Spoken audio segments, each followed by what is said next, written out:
welcome to the 2015 trigonometry question, which came up as question 5. And the first thing is a trigonometric proof. Now these proofs generally I would practice them a good bit because there's only certain proofs that you're asked to do out in the exam, and I would definitely practice them a good bit so you're very familiar. They're kind of easy marks to pick up because they can be you can learn how to do these proofs in advance, or you can get better at practice them. So the first thing, we're asked to prove that tan A plus B equals tan A plus tan B, and then 1 minus tan A tan B. So say if we want to figure out how to do this. Well, tan A plus B is just an angle, just the angle A plus B added together. So if we wanted to say tan A plus B, well, tan of an angle is equal to sin over the cos of the angle. So tan A plus B would be equal to sin A plus B over cos A plus B. And we know, we are already at, there's other proofs that show that sin A plus B is equal to sin A cos B plus cos A sin B. So sin A cos B plus cos A sin B. And then cos A plus B, there's another proof that shows that cos is equal to cos A cos B minus sin A sin B. So maybe if we substitute sin A plus B and cos A plus B for these values here, so is equal to, so sin A on the top, sin A cos B plus cos A sin B. And these are all in your log tables. They're on page 14, all these identities, trig identities. And then at cos A plus B, we'll put that on the bottom. So cos A cos B minus sin A sin B. And now what we're going to do is we want to kind of get, because this is what we're looking for. So if we divide above and below by cos A cos B, we'll be able to maybe just try and learn that we have to divide above and below by cos A cos B, because then we'll be able to get what we're looking for at the top here. So if we divide above and below, so if we do one thing to one, half of the top, we have to do the same to the bottom, or else it'll be different. Divide above below by cos A cos B. So we're going to divide the top by cos A cos B. So plus cos. So this is the top of my fraction, and I'm going to divide that. So the first one by cos A cos B. So cos A cos B cos A cos B. And now this was my original fraction. So then the bottom of my fraction, cos A cos B minus sin A sin B.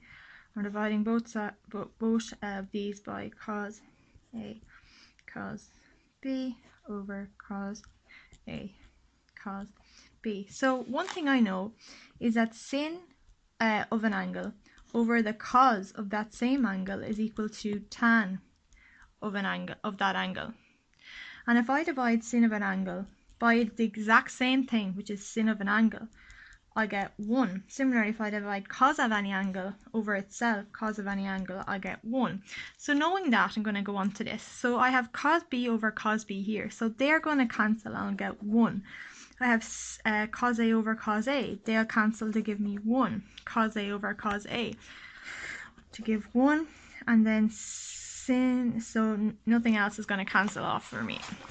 So now I'm left with sin A over cos A. Well, sin of an angle over cos of that same angle equals tan of that angle. So that's tan A. And then sin B cos B. So sin of an angle over that same angle. So that's going to be tan of B. And oh, sorry, these cos B's will cancel here. So then they just divide into each other once. So I'll just get 1. And then sin A over cos A is going to be tan A. And sin B over cos B is going to be tan B. And this is exactly what we were asked to prove originally, so this is our answer.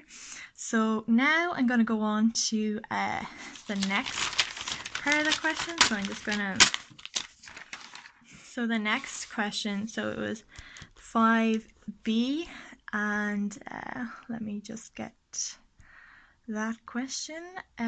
So the next thing we're asked through, so find all values of x for which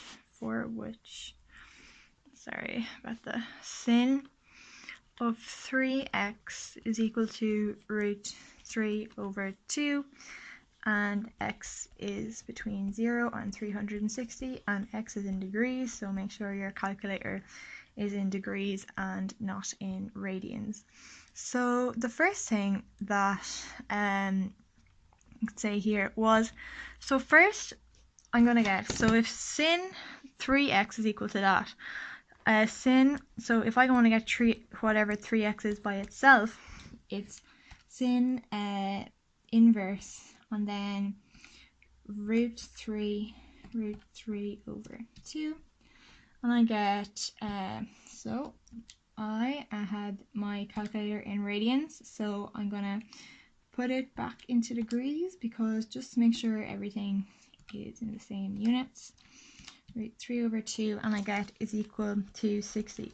So 3x is equal to 60 degrees.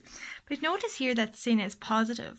And we know from our unit circle that in this quadrant, cos is positive. In this, all are positive. In this, sin is positive. And in the final one, tan is positive. So sin is positive in first and second quadrants. It's positive in first and second quadrants. So that means I can also get the angle 3x is also equal to 180 minus 60, which is equal to 120 degrees. Now, I was told that sin of 3x is in between 0 and 360. Sorry, I was told that sin of x was between 0 and 360.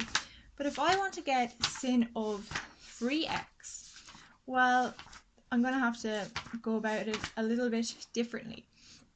So if we're told that x is between 0 and 360 degrees.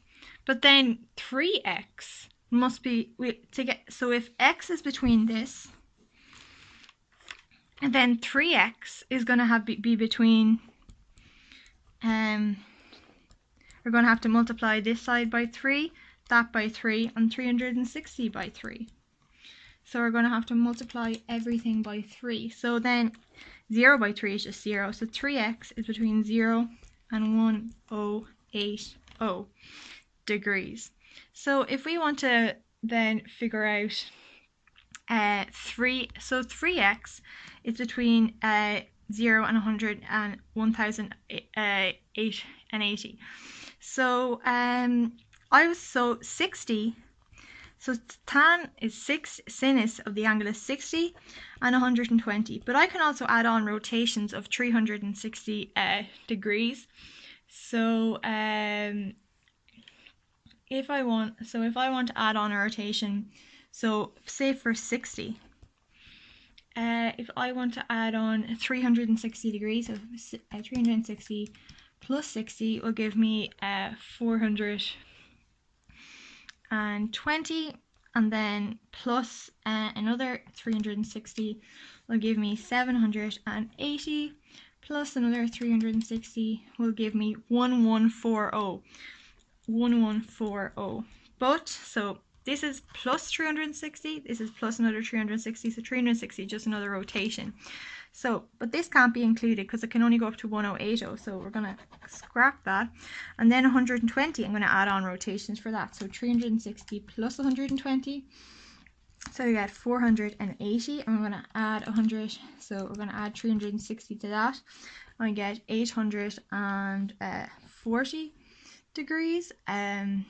So 840 degrees, and then we're going to add on our 360 to that, and we've went over, so we only go up to 840. So I'm just going to clear out this page so I'll have a bit more room. So 3x is equal to, so let's start at the lowest, 60. So it's equal. So the first line is just me adding on rotations of 360 degrees to 60. The second line is added up to 100 rotations to 120, and they can only go up to 1080. So for 3x I have 60, 120, 420 degrees, 480 degrees, 780 degrees, and 840 degrees. So that's 3x, but in order for me to get x, I'm going to have to divide all of these by 3. So 60 divided by 3, I'll get 20 degrees. 120 divided by 3, and I'll get 40 degrees. 420 divided by 3, and I'll get 140 degrees. 480 divided by 3, and I'll get 160 degrees. 780 divided by 3, I'll get 260 degrees, and 840 divided by 3, and I'll get 280 degrees. And that is our solution for x. I hope you found that helpful. Thank you.